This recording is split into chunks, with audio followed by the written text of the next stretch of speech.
So my heart started racing, and I'm thinking, maybe the Lord is healing her. But I didn't tell anybody because I didn't want God to look bad in case he wasn't healing her. So I didn't say anything. So then the next day, she took a couple of steps, and I finally said, David, I think the Lord is healing Celeste. So then by the next day, because there were 5 days in a row, she started doing things that she could not have done. So I took her to physical therapy, and the nurse takes her back to the room. And a couple of minutes later, the nurse comes out and says, you brought me the wrong twin. Because Charity and Celeste did look alike when they were little. I said, no, that's Celeste. And she said, well, there's not one tight muscle in her body. What happened? And I said, I think the Lord has healed her. Amen. Go ahead. Amen. So she said, well, if this is Celeste, I think the Lord is healing her too. Now, at this time, I didn't really know if the nurse was a Christian or not, but I really didn't care by this time either. So apparently she was. So that was on Friday, and then the following Monday, we had an appointment with the neurologist, and they were doing a CAT scan on Celeste's brain because they had to, follow up with what was going on, because originally they felt while she was still in the womb that the oxygen flow or the blood flow had gotten cut off to the back of her brain. Hello? Just cut me off. Okay. They felt like it got cut off to the back of her brain. And so they were doing another CAT scan, and I waited all day for them to call me. So 5 o'clock, usually the doctor's office is closed, did not have a phone call. And I was like, oh, well, I guess I'll hear tomorrow. I think it was 7 o'clock that night. I got a phone call from the doctor herself, because usually they have the nurse call. The doctor says, Mrs. Baroni, I don't know what to tell you, but we can't find anything wrong with Celeste. We can't find anything wrong with her brain. We can't find anything wrong with her body. So we're just going to release her unless you want to bring her back. Well, I did not want to bring her back. And so at this point, I was kind of shocked, so I did not say, well, Jesus healed her. I just said, thank you very much, and I hung up. So that was the confirmation the Lord used from the nurse and the doctor. And then Celeste just grew stronger and stronger every day. And she's now in university, and she's going to a big public university in Tennessee, University of Tennessee in Chattanooga. You girls heard of that one over there? She's from Georgia, so she's close to my home. Okay, so she was going there, and for freshman orientation, which is the first year. Do you call it freshman over here? Okay, freshman orientation. They divided up. And so they had to say 3 truths and a lie. And then the people in your group had to figure out what the lie was. Well, so Celeste says a few things, and she said, and the Lord healed me of cerebral palsy. So she's saying that in her public university in front of everyone. And so everybody else thought that was the lie. So somebody said, that's a lie. And she goes, no, actually, that's really true. And so this girl said, how did that happen? And Celeste said, my mom prayed for me, and God healed me, and then I could walk. Isn't that an awesome testimony? Amen. Let's clap for that one. So that is part of her destiny, is that the Lord healed her because he loved her. But the first thing that happened was that he gave sufficient grace. And I don't know why, but there are times when the Lord doesn't heal.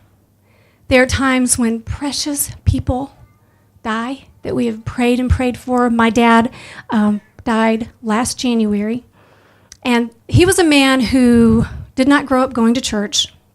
He was definitely not comfortable in Pentecostal charismatic churches. And he was an alcoholic. He just didn't know the Lord the whole time I was growing up. And 5 years before he died, he woke up one day and said, God, I don't want to drink anymore. I don't want to smoke anymore. I want you in my heart. He gave his heart to the Lord right there at home in his little bitty house. And he never drank again. He never smoked again. And he started going to church.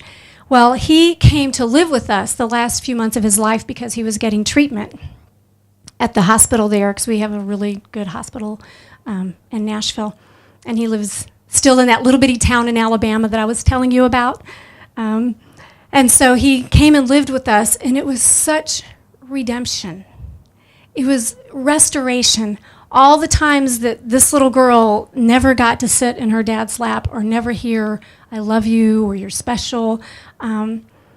Anyway, it was amazing that he lived in our home.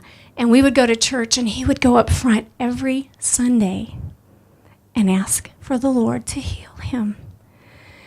And you know, the Lord chose to heal him permanently and took him on to be with him.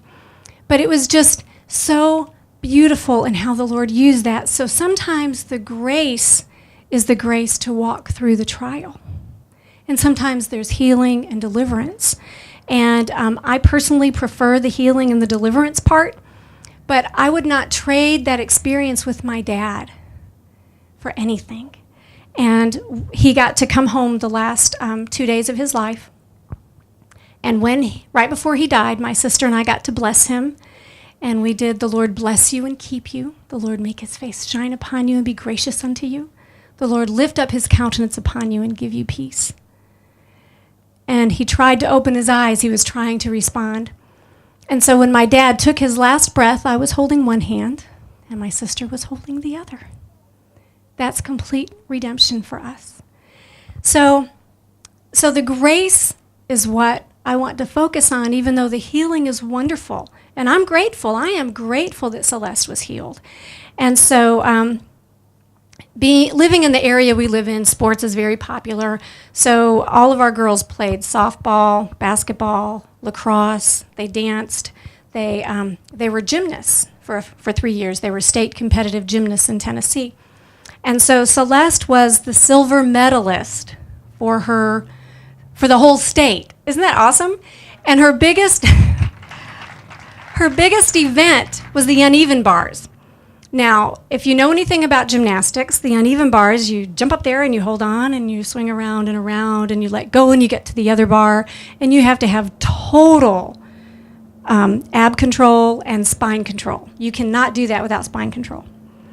So the Lord healed her really good. Well, when she was a little girl, she would walk up to strangers and say, Jesus healed me. Tell them, Mom. And she'd go up to people, Jesus healed me. Tell them, Mom. I mean, over and over. So it was a great opportunity for me to witness. So when she turned about 5 or 6, I said, Celeste, maybe you can start telling people how Jesus healed you too. And so I just love that that is part of her destiny. Now, Charity's destiny, she is Miss Fun-loving, outgoing, doesn't meet a stranger, loves people, loves children. So when she graduated from high school, she decided to go live in Greece for 5 months. And she worked there with a little refugee school. She tutored math and English, and she taught a dance class to the children, and she loved that. So she came back home and got hired at a dance studio. So she teaches 2 to 5-year-olds ballet and tap and all these things I can't do. I like to try, but I don't know how. Anyway, and they call her Princess Charity. So she loves that. So sometimes she wears a crown. And then she teaches 10-year-olds and 14-year-olds. So I just love watching how God took all the things he put in my girls. You know, I didn't create it. I would like to think I was just such a good mother and that I, gave them all these wonderful gifts. But God gave them their gifts, and he gave them their calling. So her little active body from the time she was born was created to dance. And she dances. She teaches 16 classes a week, and then she takes dance. And God has used her in many ways for the dance. And so that is her destiny. And as I was reading about my story, I was thinking, when I was born in Chicago and we lived in so many different places, we actually moved to 4 different states by the time I was 8 years old. So I didn't feel very settled. I didn't feel very cared for because I was always afraid. I never knew where we were moving. But that was kind of the beginning to my life now. God was showing me that I could travel.